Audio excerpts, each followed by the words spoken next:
Okay sir.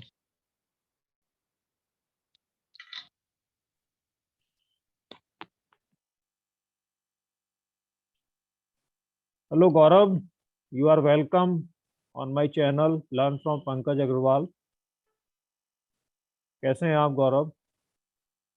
Thank thank you so much sir. Sir मैं अच्छा हूँ, आप कैसे हैं सर? मैं भी बढ़िया हूँ। गौरव, आपने एमबीए कंप्लीट करा अभी, मुझे लगता है करीब 2 साल पहले एमबीए करा होगा आपने। जी जी सर। सर ये मेरा 2020 सर मेरा ये कंप्लीट हुआ था एमबीए। ओके दो हजार ओके अठारह टू ओके। ट्वेंटी बैच में था। और उसके बाद में आपको एयरटेल में जॉब मिली थी। यस सर, ये कॉलेज प्लेसमेंट से ही सर मेरा सिलेक्शन हुआ था एयरटेल में। ओके, तो थोड़ा सा आप बताएं कि जो आपका ये सिलेक्शन हुआ था एयरटेल में, ये किस डेजिग्नेशन के लिए हुआ था गौरव? सर ये मेरा हुआ था टेरिटरी सेल्स मैनेजर के लिए। ओके ओके, तो थोड़ा इंटरव्यू के बारे में बताएं, क्या स्टेप्स थे, क्या क्या पूछा गया? सर इंटरव्यू में पहले तो एक लिस्ट आई थी कैंडिडेट्स की, जो उसमें बैठ सकते थे जिनके पास मार्केटिंग थी। ओके, शॉर्ट एचआर में लिस्टिंग। वो मेजर में, यस सर, मेजर में हो या माइनर में हो, ओके, इट डजेंट मैटर। सो मेरे साथ प्रॉब्लम ये आई थी कि मेरा उसमें नाम नहीं था। फाइन। फर्स्ट चीज तो जी, तो बिकॉज मेरे पास आईबी थी और मेरे पास एचआर था। मेजर में ओके। मेरे पास सर आईबी थी और माइनर में मैंने एचआर लिया था, तो मेरा नाम नहीं था। सो मैंने हम्म कॉलेज जाके अपने प्लेसमेंट हेड से सर मैंने बात किया था उसके लिए कि सर मेरे को बैठना है हम्म और हम्म आप कोशिश करिए। तो उन्होंने कोशिश किया, कॉलेज वालों ने इसमें मेरी हेल्प की और हम्म। मेरे को बैठने का मौका मिला। तो उसके बाद में सर दो राउंड था। फर्स्ट राउंड था GD round. So okay. GD round के दो टॉपिक थे। सो मैं दोनों घर से अपने प्रिपेयर करके गया था, क्योंकि मेरे को नहीं पता था मेरे को कौन से ग्रुप में बैठा लेंगे। So fine. दोनों मैंने अपना प्रिपेयर करके गया था। तो सर फर्स्ट अब पहले तो मेरा जीडी राउंड हुआ था।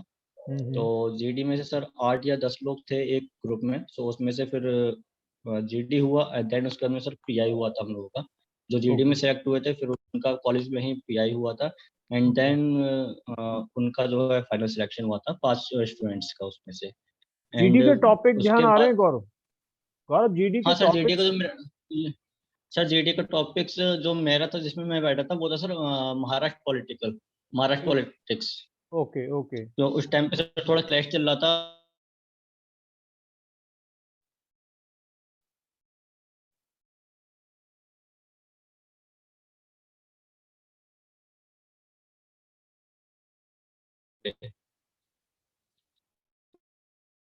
और फिर सर उसके बाद में सिलेक्शन के बाद में हम 5 लोगों को एयरटेल ऑफिस में, जो जोनल ऑफिस है हमारा बरेली में, सो हम्म। वहाँ पे हम लोग को कुछ टाइम ट्रेनिंग दी गई थी। 2 दिन ट्रेनिंग दी गई थी उनको ओरली। देन उसके बाद में हमको फील्ड में उतारा, थोड़ा प्रैक्टिकल उन्होंने करवाया। And hmm. देन आफ्टर उन्होंने फिर एक हमारा पीआई लिया था, हम पांच ओके स्टूडेंट्स का पर्सनली। ओके उसके बाद ओके में उसमें से सर 5 में से फिर 3 लोग का फाइनल सिलेक्शन हुआ। ओके। तो इंटरव्यू में क्या क्वेश्चंस थे? सर पीआई में वही था, पहला तो उनका क्वेश्चन था कि अपने बारे में बताइए वो चीज़ हम्म जो रिज्यूमे में मेंशन ना हो। तो ओके उसके बारे में आपको थोड़ा डिफरेंट वे में बताना पड़ता है। तो वही था। और अपनी फैमिली के बारे में और एक्सपीरियंस अगर है या नहीं है, और why you okay choose MBA ऐसा करियर। ओके। तो कुछ क्या सब्जेक्ट्स के भी क्वेश्चंस कुछ पूछे थे जो आप एमबीए में लर्न करते हो, कोई ऐसा क्वेश्चन भी था? नहीं नहीं सर, इस टाइप के क्वेश्चन कोई नहीं थे। ओके बट ये था कि एयरटेल के बारे में उन्होंने पूछा था कि एयरटेल में आप मैं एक्चुअली पहले भी जॉब इंटरव्यू दे चुका था एयरटेल में ऐसा प्रमोटर के लिए, मतलब छोटी डेजिग्नेशन होती है कुछ थोड़ी। सो ओके मैंने उनको बताया तो उसके बाद उन्होंने उसी से रेट में सिर्फ क्वेश्चंस किए थे। बाकी मेरी पर्सनल लाइफ के बारे में, मेरी एजुकेशन के बारे में और मेरा गोल क्या है, गोल के बारे में मेरा, वो इस टाइप के क्वेश्चन। Okay okay. फिर आपकी यहाँ पे भी ट्रेनिंग रहती है मेरे ख्याल में, आपकी कुछ समझ लो आप लोगों की। हाँ सर, ये स्टार्टिंग के 3 मंथ हम लोग का ट्रेनिंग पीरियड रहता है, उसे हनीमून पीरियड बोलते हैं। वो ओके। मेरा आगरा जोन में हुआ था। आगरा हम्म। जोन में कासगंज सर सिटी लगती है, तो वहाँ पे मेरा ट्रेनिंग पीरियड आता 3 महीने। उस ट्रेनिंग पीरियड में एक हमको जो हमारी डेजिग्नेशन के ही एक थे सीनियर, उनके अंडर में हमको दिया था। उनके साथ में हमने पूरा 3 महीने स्पेंड किया था और हम लोगों ने वहाँ पे वर्क सीखा था कि कैसे कैसे क्या क्या कंपनी के नॉर्म्स हैं, क्या क्या प्रोसेस रहता है कंपनी का, कैसे। ओके तो ट्रेनिंग पीरियड में आपको मार्केट भी ले जाते हैं? हाँ, मार्केट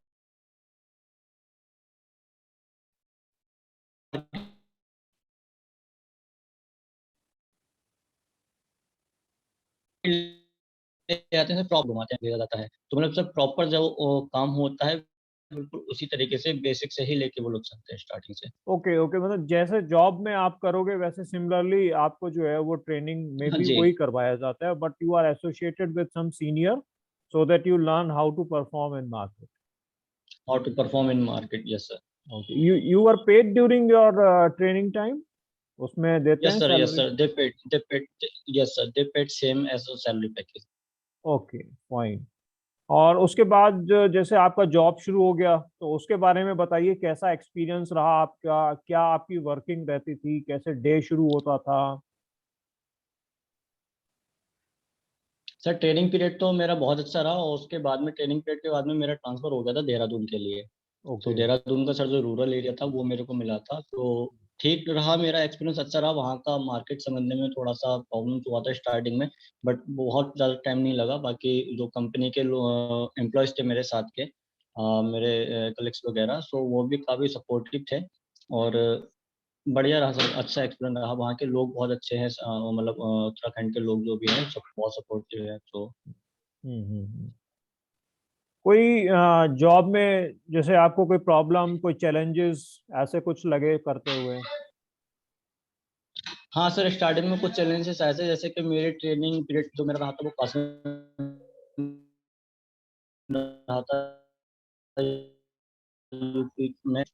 फिर के लोगों का और यहाँ के लोगों का माइंडसेट थोड़ा अलग रहता है कस्टमर का। थोड़ा मतलब एजुकेशन का भी उसमें इफेक्ट है, थोड़ा फाइनेंशियल इफेक्ट भी पड़ते हैं उसमें। सो हम्म। इस तरह के थोड़ा, और थोड़ा मार्केट का इफेक्ट रहता है कि वहाँ का जियोग्राफिकल एरिया कैसा है। तो उत्तराखंड में और यूपी में काफ़ी डिफरेंस है जियोग्राफिकल एरियाज में। सो बस ओके, इसलिए ये इसी तरह के चैलेंजेस आए थे, बाकी कोई मेजर चैलेंज नहीं था। फाइन। और जैसे आप ये बताइए कि क्या आपकी मेजर लर्निंग रही जॉब में, क्या आपने सीखा, क्या आपने इम्प्रूव करा, कुछ नया आपको सीखने को मिला हो? सर इसमें तो पहले तो मेरे को लोगों का माइंडसेट पता चला, कि मेरे को एक चीज ये पता चला कि अलग अलग जगह के लोगों का अलग अलग माइंडसेट होता है हर चीज को लेकर। First hmm. थिंग, एंड अलग लोगों से आप मिलते हो तो आपको बहुत कुछ सीखने को मिलता है, चाहे वो किसी भी बैकग्राउंड से बिलोंग करता हो। सो काफ़ी कुछ सर लोगों से मिला, और काफ़ी कुछ लोगों से सीखने को कई चीज़ें मिली हैं। लाइक सबका अलग अलग पॉइंट ऑफ व्यू मार्केट को लेके और एजुकेशन को लेके, एंड नेचर बिहेवियर। तो काफ़ी कुछ नया सीखने को मिला। जो फर्स्ट जॉब थी, सो उसमें जितना सीख सकता था मैंने सीखा, उसमें बहुत अच्छा रहा मेरा एक्सपीरियंस। ओके, तो क्या आपको लगता है कि अब आप अपने नेक्स्ट जॉब के लिए बेटर प्रिपेयर्ड हैं, आप उसमें और ज्यादा बढ़िया हाँ कर सर, पाएंगे? बिल्कुल कर सकता हूँ सर। एक्सपीरियंस कहीं न कहीं जो है आपको हेल्पफुल रहता है, किसी भी चीज़ का एक्सपीरियंस हो सर, एजुकेशन का हो और जॉब का एक्सपीरियंस हो, तो कहीं न कहीं बहुत हेल्पफुल रहता है इन फ्यूचर। ओके, तो जो अभी स्टूडेंट्स एमबीए कर रहे हैं उनके लिए कोई मैसेज देना चाहेंगे जिससे कि वो अपने को बेटर प्रिपेयर कर पाएं जॉब्स के लिए? सर जो भी स्टूडेंट्स एमबीए कर रहे हैं या जो करना चाहते हैं, उनके लिए मेरा एक ही मैसेज है कि आप पहली बात तो आपके अंदर एक लर्निंग स्किल्स होनी चाहिए, और दूसरी चीज़, अगर आप प्राइवेट सेक्टर में जाना चाह रहे हैं, सो आपके आपके पास कम्युनिकेशन स्किल आपकी अच्छी होनी चाहिए, क्योंकि ये जो एक मार्केट की जॉब है या मार्केटिंग की या सेल्स की जॉब है, सो ये it's all depend on the communication. So okay in this job you have to be good communication skills first, okay. And जो एमबीए स्टूडेंट्स हैं उनके लिए एक और मैसेज है कि क्लास में जितना ज़्यादा आप प्रैक्टिकल रहेंगे, जितना ज़्यादा आप अटेंटिव रहेंगे, उतना आपके लिए हेल्पफुल होगा। For example, good score doesn't matter, I think, if I talk about my personal experience, तो score doesn't matter, but you have to be practical practical. In class. मैंने ओके। बहुत से अपने साथ के अपने बैच के स्टूडेंट्स ऐसे देखे थे, जो स्कोर अच्छा करते हैं, नो डाउट स्कोर भी मैटर करता है, बट बहुत हम्म हद तक मैटर नहीं करता स्कोर। वो मतलब टॉप करते थे, टॉप सेकंड में या टॉप थर्ड में हमेशा रहते थे। बट जब वो बात आती थी, क्या नाम है, पब्लिक पे खड़े होकर बोलने की, क्लास के ही अंदर, जो कि हम हम्म जैसे कि हम डेली मिलते हैं, तो वो उनके सामने बोलने के लिए कैपेबल नहीं होते थे, मतलब थोड़ा हम्म। हेजिटेट होते थे, या थोड़ा मतलब टेंस हो जाते थे। सो वो आपको क्लास में प्रैक्टिकल आपको होना बहुत ज़रूरी है, और उसके लिए आपको क्या करना होगा, according to my point of view, आपको अपने कंफर्ट ज़ोन से बाहर निकलना पड़ेगा उसके हम्म लिए।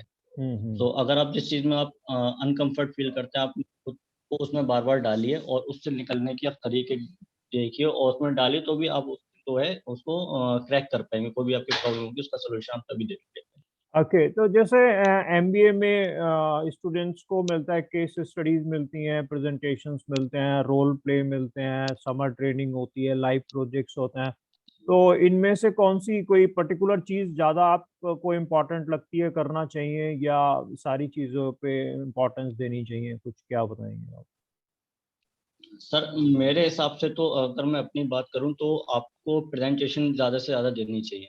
ओके प्रेजेंटेशन में आपका एक कम्युनिकेशन स्किल निकल के आता है, पर्सनालिटी डेवलपमेंट होता है आपका। ओके। सेकंड चीज़, जो हमारी जो समर ट्रेनिंग होती है, आपको हमारे प्रोजेक्ट दिया जाता है, हमें प्रोजेक्ट पे वर्क करना होता है। सो उसमें आपको बहुत से बच्चे क्या करते हैं, वो अपना मतलब नेट के थ्रू डेटा कलेक्ट कर लेते हैं और उससे कुछ क्वेश्चन, अपने क्वेश्चंस आंसर प्रिपेयर कर लिए अपने क्वेश्चन है।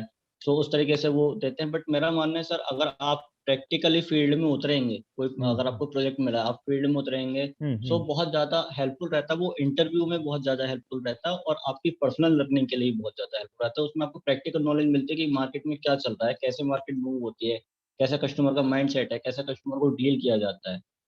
सो इस चलिए, तरीके बड़ा का आपको बहुत हेल्पफुल हाँ, मिलता बहुत है। अच्छी बात आपने गौरव बताई है। ये तो आप जानते हैं कि एज ए टीचर हम लोग कहते रहते हैं स्टूडेंट से कि भाई ऐसे जी, काम जी, जी, करो, जी। Try to be original.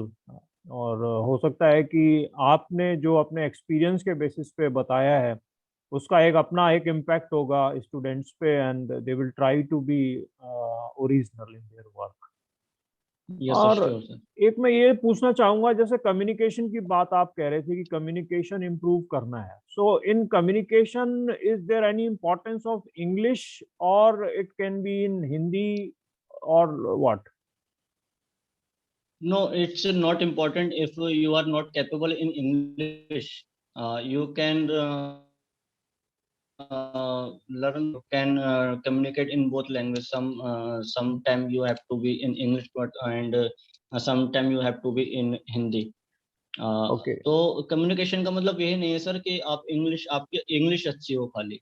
Hmm communication skills का मतलब कि आप अपनी बात को शॉर्ट वे में कैसे कह सकते हैं। कभी कभी क्या होता है कम्युनिकेशन में, कि कभी कभी कहीं जगह हम लोग को ये होता है कि हम अपनी ज़्यादा बड़ी बात को कम शब्दों में हमको प्रेजेंट करनी होती है। और कभी हम्म कभी हमें ऐसे सिचुएशन होते हैं कि हमें छोटी बात होती है, बट हमको उसको थोड़ा एक्सप्लेन करके हमें बताना पड़ता है। तो वो है hmm communication skills. Communication very skills good. Not depend on the language, on the language. English also. Okay, very good. और जैसे रिटन, अगर हम बात करें राइटिंग की, जैसे इसकी भी कोई अपनी इंपॉर्टेंस रहती है? You have to write in English sometimes. Sir yes, I write, but in इतना कोई सर इतना मेजर इम्पोर्टेंट नहीं है उसका, ओके। राइटिंग का। नहीं। मेरे को ऐसा कभी मतलब ऐसा फील नहीं हुआ कि writing skills are mandatory for corporate और फॉर एमबीए। ओके।